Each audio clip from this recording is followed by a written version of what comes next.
हरे कृष्णा, राधे राधे। आप सभी का मेरे YouTube चैनल में स्वागत करती हूँ। कैसे हैं आप, ये बताने के लिए कमेंट में हरे कृष्णा राधे राधे जरूर लिखिएगा। देखिए, आज की जो वीडियो वो है पापन कुशा एकादशी का व्रत कब रखना श्रेष्ठ रहेगा, 13 अक्टूबर या 14 अक्टूबर। साथ में एकादशी की पूजा विधि भी बताऊँगी, साथ में पारण का समय भी बताऊँगी और साथ में आप सभी को बताऊँगी कि पापन कुशा एकादशी का विशेष भोग क्या आपको लगाना है, क्योंकि हर एकादशी का एक विशेष भोग होता है।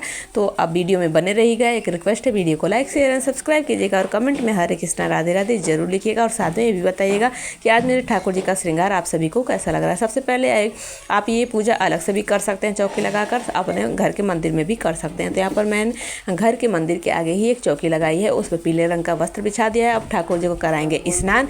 तो स्नान कराने के लिए आप पंचामृत से भी स्नान करा सकते हैं, गंधोदक स्नान करा सकते हैं, नहीं तो कच्चे दूध से भी स्नान करा सकते हैं। यहाँ पर ठाकुर जी को मैं कच्चे दूध से स्नान करा रही हूँ। साथ में अगर आप भगवान नारायण की प्रतिमा है तो उनको भी आपको स्नान कराना चाहिए। स्नान करा के ठाकुर जी को मैंने पीले रंग के वस्त्र पहना दिए हैं, क्योंकि ठाकुर जी को पीला कलर बहुत अधिक प्रिय है। तो यहाँ पर तिल का आसन देते हुए मैं भगवान नारायण और अपने ठाकुर जी को और साथ में गणपति गणेश जी को भी स्थापित कर दूंगी। यहाँ पर स्थापित कर दिया है मैंने भगवान अपने लड्डू गोपाल जी को, ठाकुर जी का श्रृंगार भी कर दिया है मैंने। पापन कुशा एकादशी का व्रत करने से पापों पर अंकुश लगता है और साथ में जो भी हम पाप किए होते हैं सभी पाप जो होते हैं वो उनका नाश हो जाता है।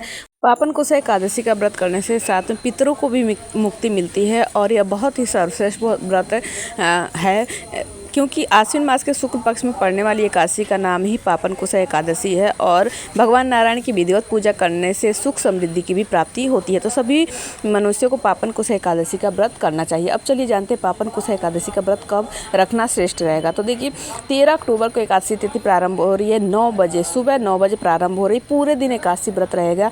अगले दिन 14 अक्टूबर को सुबह 7 साढ़े 7 बजे के करीब एकादशी तिथि समाप्त हो रही है।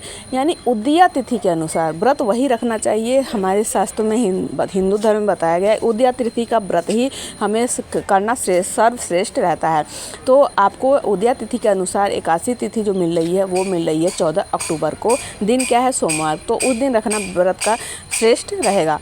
तो इस तरीके से देखिए, मैंने अपने ठाकुर जी को दीपक जला दिया, पोशाक पहना दिए, श्रृंगार कर दिया है, कथा की पुस्तक भी स्थापित कर दी है और भगवान गणेश जी को भी तिलक कर दिया है, काला तिल चढ़ा दिया है। पुष्प आप चढ़ा देंगे। पुष्प अपराजिता का पुष्प भगवान नारायण को बहुत अधिक प्रिय है, तो वो पुष्प भी आप चढ़ा सकते हैं। पीले कलर का फूल भी आपको मिल जाए तो आप चढ़ा सकते हैं। अब चलिए जान लेते हैं कि ठाकुर जी को आपको पारण कब करना है। तो आपको 14 अक्टूबर को व्रत रखना है। 15 अक्टूबर को आप सुबह 6 बजे से लेकर 8:40 के बीच में आप व्रत का पारायण कर सकते हैं। यहाँ पर पुष्प चढ़ा दिया है। अब चलिए भोग की बात कर लेते हैं। तो ये भोग क्या है पापन कुशा एकादशी का, तो वो है पीले कलर का फल चढ़ा सकते हैं। पीले कलर की मिठाई भोग में अर्पित कर सकते हैं। तो आप केले का भोग लगा सकते हैं, पीले कलर की मिठाई का भोग लगा सकते हैं, साथ में माखन मिश्री का भी भोग आप ठाकुर जी को लगा सकते हैं, भगवान नारायण को लगा सकते हैं। यहाँ पर पुष्प चढ़ा दिया है। कथा की पुस्तक आपके अगर पास है तो उन कथा की पुस्तक की भी पूजा आपको ज़रूर करनी चाहिए। तो यहाँ पर भगवान को आप तुलसी दल अर्पित करना बिल्कुल मत भूलिएगा। एकादशी तिथि पर तोड़ना नहीं है, एक दिन पहले से ही आपको तोड़कर रख लेना चाहिए। और एकादशी तिथि त्रिदिवसीय व्रत होता है, सभी जानते हैं, तो इनके नियमों का पालन आपको अवश्य रूप से धारण करना चाहिए। अब चलिए भगवान को भोग लगा देते हैं। तो 1 गिलास जल आपको ज़रूर रखना है, साथ में तुलसी दल ज़रूर डालना है। भगवान गणेश जी को आपको अलग से भोग लगाना है, क्योंकि उनके भोग में तुलसी नहीं डालनी है। तो यहाँ पर मैंने अमृत का उनको भोग लगा दिया है। साथ में भगवान नारायण को केले का भोग लगा दिया है। पंचमेवे का भोग भी लगा सकते हैं आप, जो सात्विक भोग आपको लगाना है। और साथ में अन्न का भोग आपको नहीं लगाना है, इस बात का आपको ध्यान रखना है। एकादशी तिथि पर भगवान नारायण को भी, लड्डू गोपाल जी को भी अन्न का भोग नहीं लगाया जाता है। अब यहाँ पर कथा की पुस्तक ले ली है मैंने। अब पढ़ेंगे कथा। तो आपको कथा पढ़नी या सुननी ज़रूर चाहिए। तो हाथ में तिल या पुष्प ले लेना है।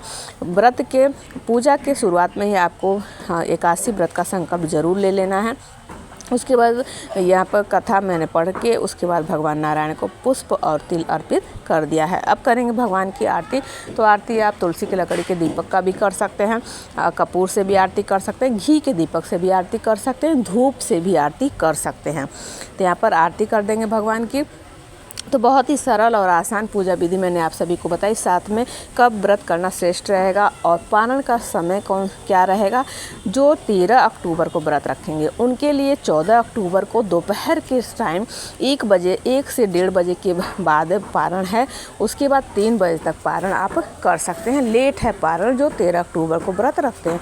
देखिए कई लोग 13 अक्टूबर को भी रख रहे हैं और लेकिन 14 अक्टूबर को व्रत रखना श्रेष्ठ रहेगा, क्योंकि द्वादशी युक्त है, साथ में त्रयोदशी भी मिल रही है। जो 13 अक्टूबर को व्रत रखेंगे, एक तो 10वीं युक्त, ऐसा कहा जाता है 10वीं युक्त एकादशी का व्रत नहीं करना चाहिए। आप लोगों को वीडियो हेल्पफुल रही होगी। मैं लेती हूँ अगली हेल्पफुल वीडियो के साथ। हरे कृष्णा, राधे राधे।